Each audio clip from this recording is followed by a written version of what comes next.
Yeah, thank you so much for joining us. Really excited about this conversation today. So we're going to be talking about all things communications, impact, how communications is key to supporting growth and that bottom line, and some of the challenges that we in the comms world face when it comes to demonstrating that impact and the things we need to consider. And we know that obviously communications supports everything from growth through to identifying new talent to join your organisation, also customer retention as well, and the importance of obviously keeping your team engaged from an internal comms perspective, and also your leadership team as well on board with that. So just by way of introductions first, my name's Lear. I'm the Managing Director of Ambitious. We're a strategic comms agency based in Bristol.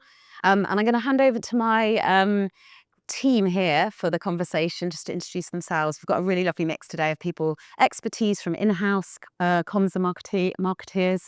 We've also got agency expertise, and we've also got data and impact experts as well. So should we start at the other end, Donna?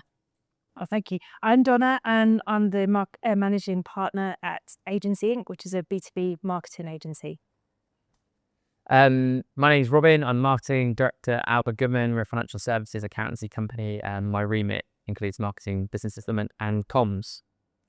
Hello, my name's Annabel. I'm the campaign marketing manager at Pax8, city are in. We're a cloud marketplace servicing map sets providers. I'm Paul Hender. I am a partner of CommsClarity, which is a consultancy firm specializing in the measurement of impact of communications. And I'm Greg. I'm Associate Director at Ambitious. I also oversee our technology portfolio and also work across the agency's reporting. Thank you. So a really lovely mix, and we will open for questions as well later once we've gone through this. But yeah, I'm going to start off with the first question, really. And I think one of the things we touched on, I'm going to throw it straight over there to you, Rob. You're looking at me. But I think was around you've obviously got yourself into a position in an organisation as a managing partner, but very much in the business development space, a marketing space, and an accountancy firm. So you've been able to really demonstrate the importance and the effectiveness of communications. And I'd love to understand a bit about how you've been able to navigate that.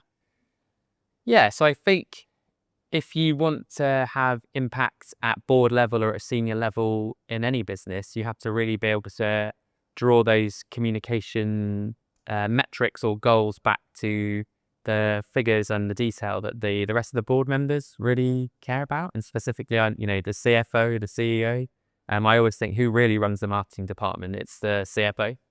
And if you can't draw quite a direct line between your communications activities and your PR work or your marketing spend and what's happening to your bottom line, then you're in a world of pain, to be honest. And making sure you speak to them specifically in a language they understand is great. You can work with your PR agency, with your marketing agency, with your in-house team, and you can talk about impressions, open rates, coverage, all the stuff that does matter. But it's funding that into a top level metric for the board, which is really important. Revenue, client acquisition, client retention rate, all that kind of stuff, which makes a big difference. And that's, I think, what allows comms marketing to have a seat at the top table. Brilliant. Donna, you've obviously worked in the world as a sort of lead in marketing for a marketing agency, but also you're working in that space and have done in the agency world. Can you share any sort of examples of some of those challenges you face and how you've overcome them in terms of engaging those businesses, demonstrating the impact of communications and marketing? Yeah, sure. So I think the first thing for me is it's always about going beyond the immediate symptom that people are talking to you about. So talking to clients, understanding, what they're asking, but also understanding what's the actual problem behind that. So for example, often we talk about launching campaigns, but actually the symptom behind that might be you need to reposition, or you need to drive more pipeline growth or something like that. So I think firstly listening, and then going one layer below, because that's where the business challenge often lies.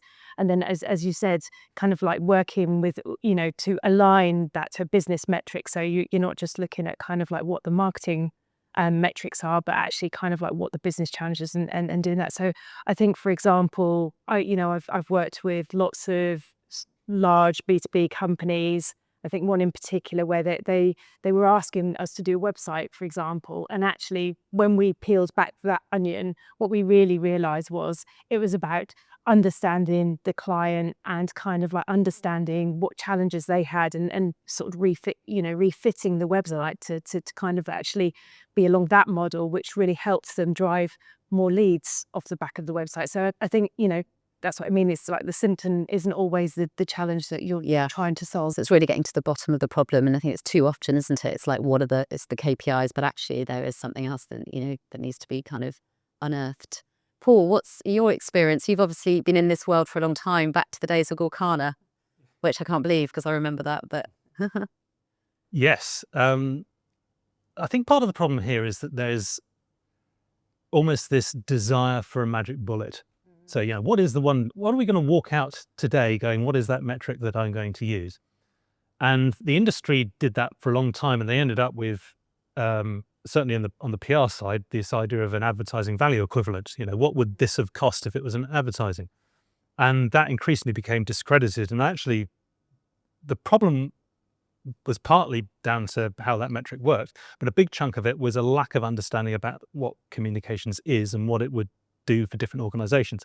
And I think we've kind of heard what that problem is, which is often a lack of alignment around what communications is supposed to achieve. Is it around directly bringing in new leads and driving activity? Is it more what you might call top of funnel, building awareness and, or in the middle, maybe sort of changing your positioning and how people think about you. So that idea of, is it seeing, thinking, or doing? And I think having an honest conversation internally with an organization around what comms is supposed to achieve, and then working from that to understand the right metrics to then tell that story is actually the real strategic benefit of how measurement supports communication. Annabel, your role at Pax8, be interesting just to kind of talk a bit about that and what are the metrics that you are key in terms of kind of demonstrating impact in your role? So I think the two key ones are marketing trusted pipeline, and then and it is a softer metric, MQL to SQL. Globally, Pax8 is first and foremost a US business. We're in the process now of really looking at the difference between what constitutes an SQL and then a signed partner and an at-based partner transacting partner. And they're really localizing that. So that's the UK&I, which is the area that I look after. That is started to look very different in the UK, is how it's a few faulted. And then ultimately that all calls together to form that kind of more revenue-based success center. Oh, brilliant. And Greg, I know you've done a lot of work obviously on sort of using the AMEC framework. Can you talk a bit about that? Because there's probably people who are not so aware of what. Yeah, sure. So something I say quite often is that coverage is not a vanity exercise. we're here to turn the dial. So if you're ultimately achieving coverage for your client, what does that really look like? So what I mean by that is, you can give a client figures around supposed kind of audience numbers and things like that, but actually what it's really about is kind of getting a little bit more under the bonnet. So for example, is that piece of coverage, are they just mentioned within that piece of coverage, or is the whole article about them? More critically though, you can look at things like how integrated is the campaign. So is there a backlink? Is there a call to action within that coverage? Does that send extra traffic to the website? And if it is sending traffic to the website, what is that traffic? What does it look like? And then ultimately sort of trying to get towards not silver bullet, but kind of looking at things like what is the kind of the MQLs. So for example, if you had content marketing gated on that website, how many downloads are you getting as a result of those calls to action to that website? Are they then downloading that thought leadership to then get a little bit more information? How's that affecting share of voice ultimately against your competitors? And then, yes, it's really about that kind of joined up approach. And then also something that we do as part of, especially with the Pax8, is how can we integrate with other parts of the marketing effort, so to speak. So we're driving the media relations, we're driving the PR, but how is that then affecting, as Annabel said, MQLs, how is that affecting social engagement? It's about linking it up. I think if you can get all your different channels, your tactics all kind of firing in the same direction, then it's ultimately easier to kind of prove that ROI.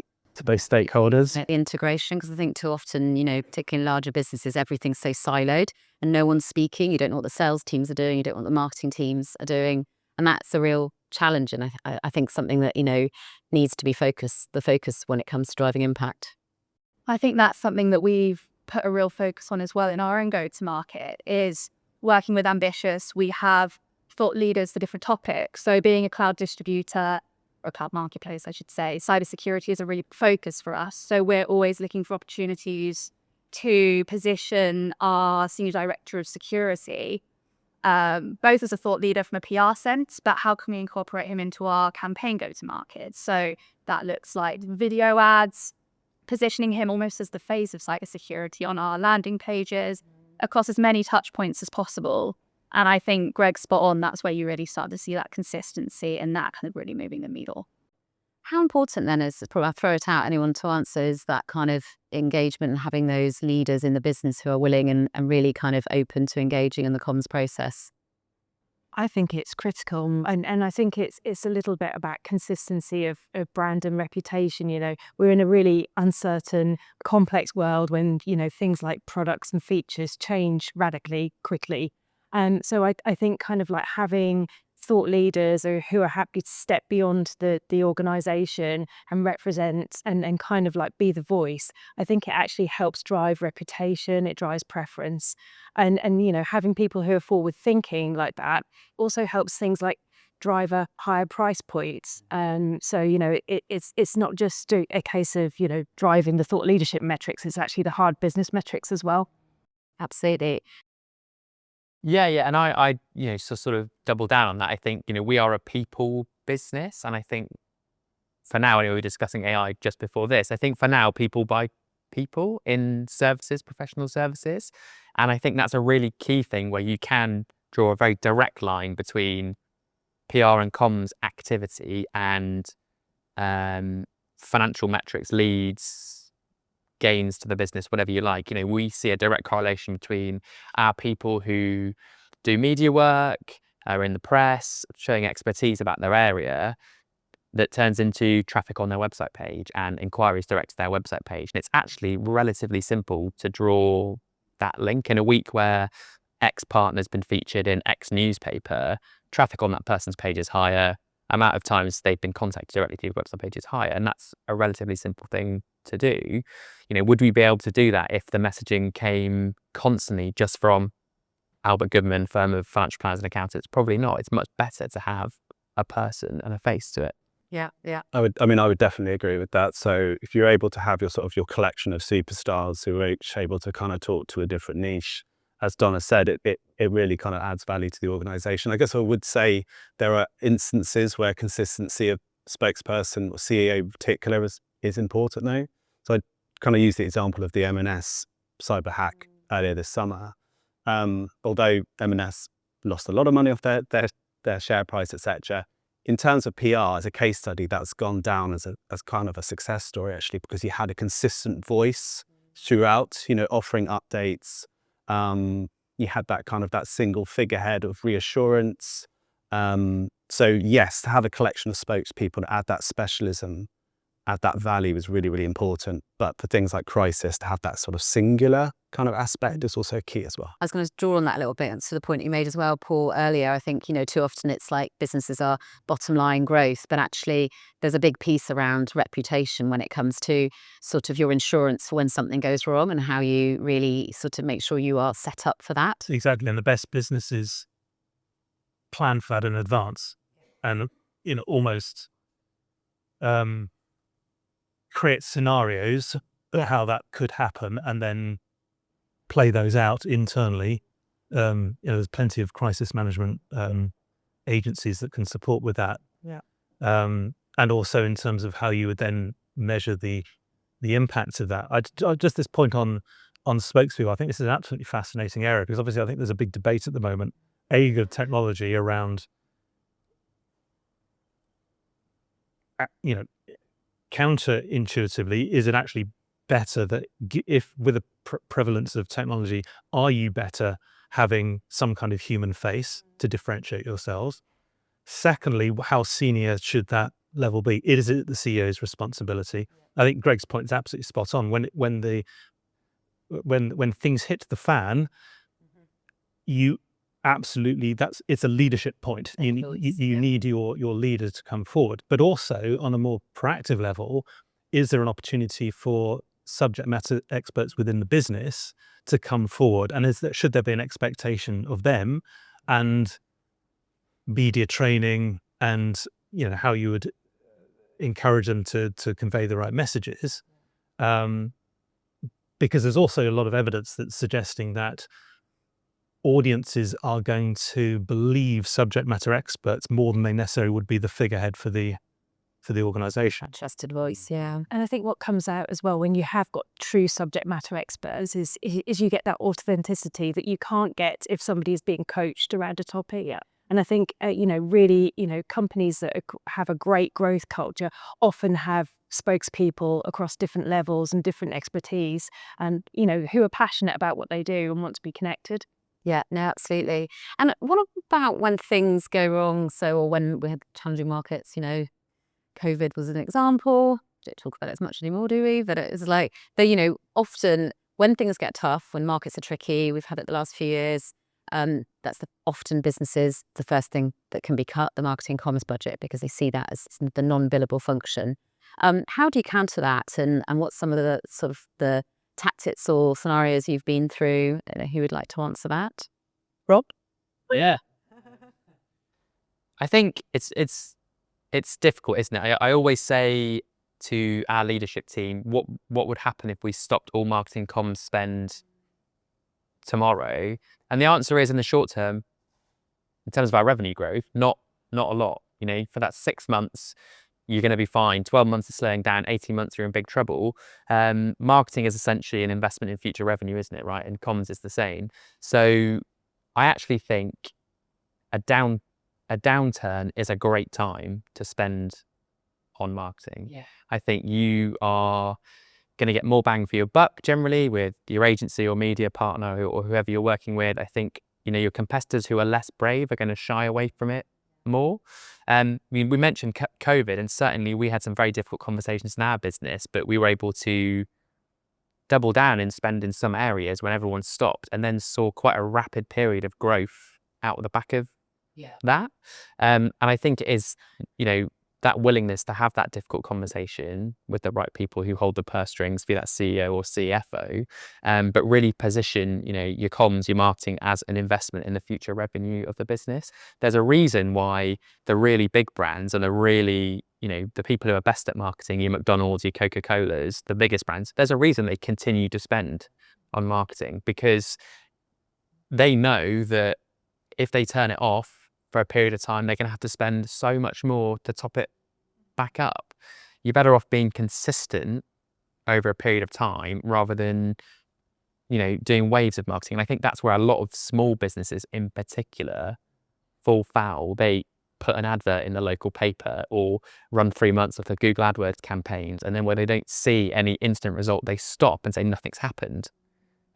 It's that investment over time that really makes a difference. And that's that long-term, short-term conversations. Absolutely. And I think it's fairly well documented that if, brands that have got better mental availability do much better when they're coming out of a crisis, if they've maintained that. I think it's about 9 times, they recover 9 times as quickly.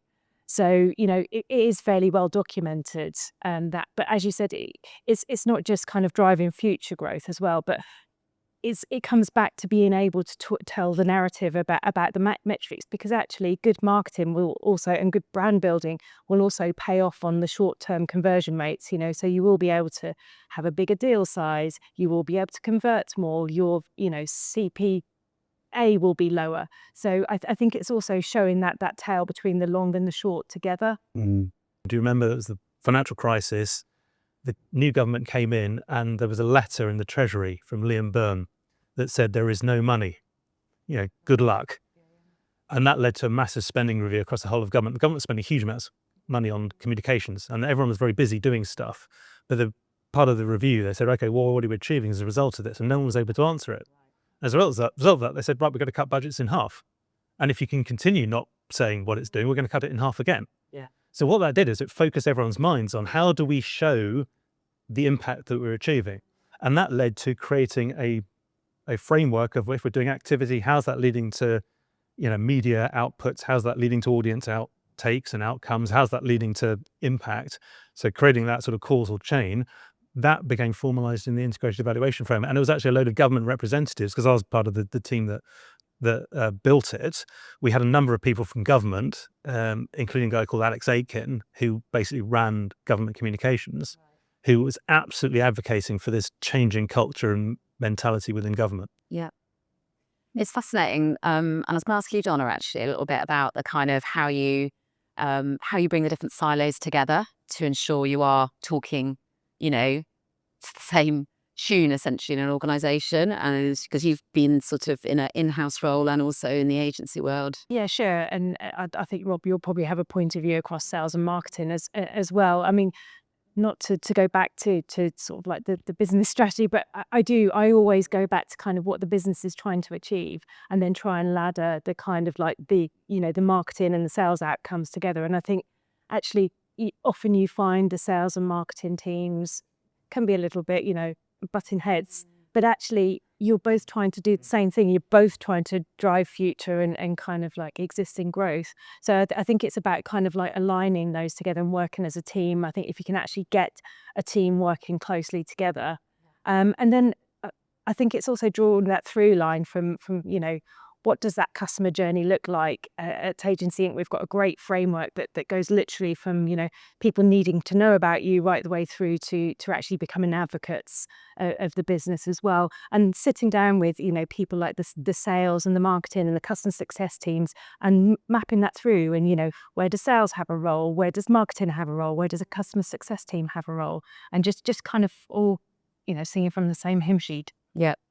I was going to ask you, Paul, we were talking just now, and I think it's an interesting point around the fact that actually the B2B space, it's still harder when it comes to reputation, measuring that. And it's always the challenge you get from the leadership team. What are we going to get if it's not leads immediately? And you're like, you're not going to get leads immediately from comms on its own, So, and there's obviously, there are some ways to spend a huge amount of money to do reputational studies, but they are, cost hundreds of thousands. And the whole process moved on a long way. What's your sort of top tips around that space, around the B2B kind of reputational kind of impact? Yeah, I think it's a really good question, because things are much more established on the consumer side, because you can do things like nationally represented surveys relatively cost effectively now. You could. There's lots of ways, that more established ways of looking at on the consumer side. On the B2B side, I think there are lots of unexplored opportunities, often in terms of breaking down internal silos. So one is, well, what is the journey of our prospects and customers? I mean, it depends on the price point that you're selling your B2B services at, but certainly the more high value ones, you have an opportunity to speak to your customers and your prospects. And there's often a defined journey that prospect will go on, and asking them questions along that journey to say, well, where did you hear about us from? Did you see it? Did you see this? Yeah. And, the thought leadership stuff, that point around, we might have done a piece of research in our sector and it's available on our website, but we're publicizing it, we're running an event on it. Bringing all these bits together so we can say, well, actually, we can now count, and maybe we even visualize it over time. We did this push on the research. We now see people searching for it on Google, because we can look at Google search trends. We can now, because we've got Google Analytics, we can look at how many people are going on our website and see how many people are downloading it. As part of downloading the report, you can submit your details, and that goes into Salesforce, Right. where it becomes a marketing qualified lead. There are, by understanding that journey, there are opportunities to capture those data points to be able to tell that narrative. Right. And business, often the sales cycles are so long. You're not talking about somebody seeing a can of Coke and buying a can of Coke. You're talking about sometimes years. So I always look at the leading and the lagging indicators. So kind of like what you actually want is revenue, which is a lagging indicator, because you can't do anything about it by the time we've achieved it. But leading indicators, you can look at things like, engagement often leads to something like an MQL, which then often leads to a sale. So it's kind of like just being really clear as well across the team about, what are the things that are happening that are showing that we're making progress, and talking about those metrics as well. I think that's where, like, we talk about consistent comms externally, but that's where it's so important to have that running through from that initial touch point, but also making sure that your sales team know exactly what you're going to market with. It's not just about generating this opportunity and handing it over to sales. It's about thinking about battle cards. How exactly have you approached this individual? What exactly has made them ready to be handed over to sales? And how can that experience be elongated through from interest through to closing that deal? And I think there's a good point made earlier around it's in the interest of the salesperson. There is often a sort of head-to-head clash between sales and marketing, but it's in the interest of the salesperson because what would happen if they didn't have that pipeline? Would they be able to, the sales cycle might be a lot longer. The price point at which they can sell the service probably would be a lot lower. It is in the interest of the salesperson that there's good quality leads and there is a strong reputation for the organization they're working for. Yeah. We talked a lot about the kind of comms impact on sort of ROI and growth, but actually communications is really important in terms of culture and people, the employer brand. That's really key in terms of ensuring you've got the right pipeline of great people coming into your business. Is that something, Donna, have you done quite a bit of work, on that? Yes, I have. I've done a fair amount around employer brand and kind of talent acquisition as well. And I think it's really key. You talked about spokespeople. I think having great spokespeople out there helps attract, new talent and connects them with the beating heart of the business. And I think again, you can look at what you're looking at is you're looking at good quality talent. You're looking at retention within the business. You're looking at the amount of people applying for new roles, and they're all the kind of the business metrics. But what you can look at from a marketing or a comms perspective is you can look at how many people are going to your careers page, how many applications are you getting via the website, what is your Glassdoor kind of sentiment, and all of those kind of things as well. So I think, it absolutely has a role around kind of maintaining the culture, kind of connecting the culture with new talent too. Yeah. I'm going to sort of pivot slightly to AI because we can't have a conversation or a panel without it. But it is obviously critical in this space because obviously from a data perspective and also how it's evolving, how we can, also just in terms of our own measuring, as we're calling it now, GEO alongside SEO, and how you show up in the various different, whether it's Perplexity, ChatGPT. Paul, I don't know, it's obviously evolving a lot and fast. Are there any kind of tips around that?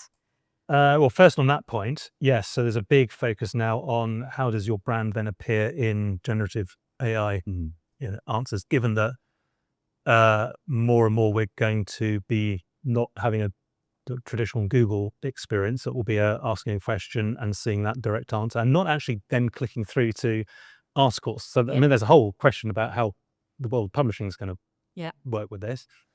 But the implication is it's where does that content come from and how influential is it on the answer engine? Yeah. The AMEC conference in June, there were at least two pieces of research that had been done. One that suggested that earned media contributed 60% to answer generative AI answers. Another piece of research said it was 90%. I mean, let's say it's somewhere between the two. I mean, it's clearly the majority of coverage is incredibly influential, and communications is about influencing that coverage. The trick, obviously, is then to show how that is then feeding through. Yeah, no, it's going to be an interesting space. We're doing quite a lot of work on that. Yeah. Find to be receptive and quite keen. Definitely journey. Yeah, absolutely. So I think everyone's learning a hell of a lot and continuing to be surprised by how quickly that technology is evolving, clearly rapidly. I guess the process of AI, that's the future.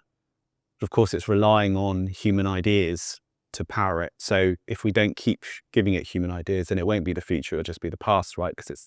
So I think, the process of AI and communications and how that ultimately affects the roles that we have, yes, that's the future. But it's great to hear that sort of, earned coverage, which is essentially thought leadership, news about what good humans are doing, is ultimately what's kind of resonating with it. So I think that's really important. Yeah, absolutely. One final thing, I think what's really interesting and slightly terrifying around ChatGPT especially is that it can be wrong. So Like there's quite a lot of extensive research asking ChatGPT our Goodman pans. It can be wrong. And what's slightly terrifying as well is we talk about the future, but it references the past so heavy that a lot of the information is quite badly outdated in some cases. And that has caused us to go and look at things that we thought were completely irrelevant in 2025 that ChatGPT is referencing. Ask Jeeves, for example. Or don't remember the other pages. We were asking ChatGPT some quite practical questions around our business locations and stuff like that. And businesses that, office locations that had been closed for 12 years, but were hidden away, in the back corner of yellowpages.com or whatever, were coming up. And that's, forced our digital team to go and look at that stuff and fix it. So it's definitely on a practical level worth asking the LLM stuff about your business, because there might be stuff that you... And it gives you answers in such reassurance as well, right? Because it will always be confident. And it is this thing, I believe, I don't know the ins and outs of it, but sort of AI hallucination where essentially it's trying to fill in the blanks, right? And it'll tell you as if it's, verbatim, but it's not. It's not like Googling. If you are Googling a fact, it is drawing on, it's just bringing up options. So that's really what you need to see it as, and obviously fact check as well. So, and if anyone says they've got the whole picture or every answer, they don't at the moment. It's changing so rapidly. I think, just be really open to experimenting and trying something here. I think that's probably the best advice for me. And they do say, just on moving on to an AI panel, isn't it? But I think they're all catching up. I think often the question is, which do I use? Is it ChatGPT? Is it Copilot? They're all pretty similar, and if they're not now, in a few weeks they will. They're all getting to the same level. It's best just to go with one and to use it as much as possible and get used to it. Yeah. Do you have any other questions? Hello. Going back to the individual thought leadership, how do you balance with making the company the hero? Because individuals can lead them. Yeah. Do you suddenly lose that and that kind of quality of communication amongst that individual leads? How do you sort of still keep the... That's such a good question. It really is. Brilliant. It's a real problem for those entrepreneurial businesses that are so much around the founder. So what happens as that business scales? And the classic one is that business may well then get bought by another business. And most often those leaders will last 6 months and then will go. At what point, what happens? I think the answer is to get ahead of it. So to not be overexposed, not be over associated with a leader. Obviously, a leader has a huge part to play in building the brand and the reputation. But I mean, my view is, as a business scales, you need to disseminate that responsibility and share it so that there's a sort of shared brand, set of values, and Less focus I'm wanting it across multiple spectrum, because then it de-risks that issue. Yeah. I used to do a lot of work with the university. You have exactly that with really high profile academics in the university, and it's also a bit about kind of talking about shared benefits of growing both, because actually it's good for organizations to be kind of associated with people who've got strong personal brands. It's also really good for individuals to be associated with companies that have got strong brands. So I think it's a bit about that, talking about the benefits across spokes. That people do read now. There's not going off on a job for like anymore. So I think, and the digital content just changes so rapidly. So I think it's just encouraging that. And as you said, kind of balancing that. If you can say, you don't just have one spokesperson that is kind of I think of an example of a long time ago. I used to work for production companies doing sort of B2B broadcast PR. Anyway, Broadcast Magazine used to have this feature of the year called Hot Shots, which used to feature the top upcoming talent.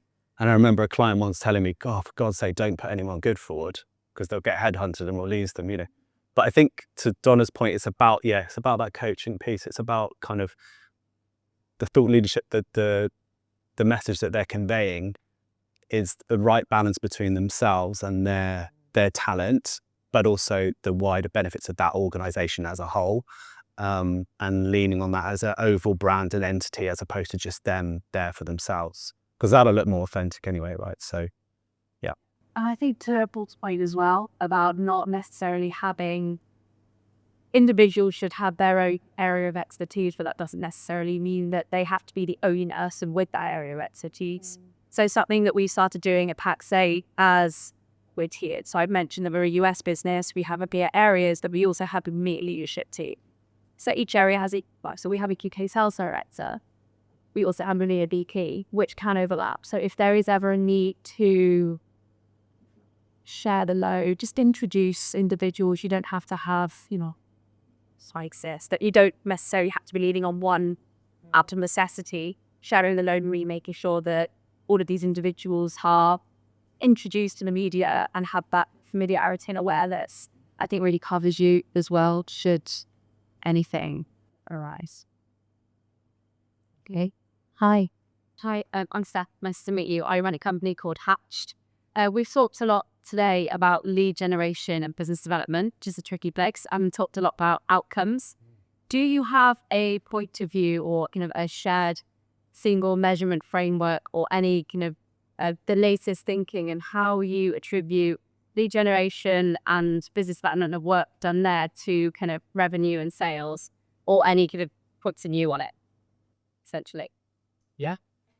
So I think we talked about the long and the short at the start, and I think the main thing I would like to try and get across is that the performance, the business development, the short, the sales, whatever you want to call it, is so much more affecting work so much better when you are running that long-term brand building comms stuff in the background. And all the data that we have, and lots of businesses have, I'm sure, shows that our cost per acquisition, our return on investment per marketing pound spent is a lot lower whenever we are running brands, campaigns, whatever you want to call it, in the background.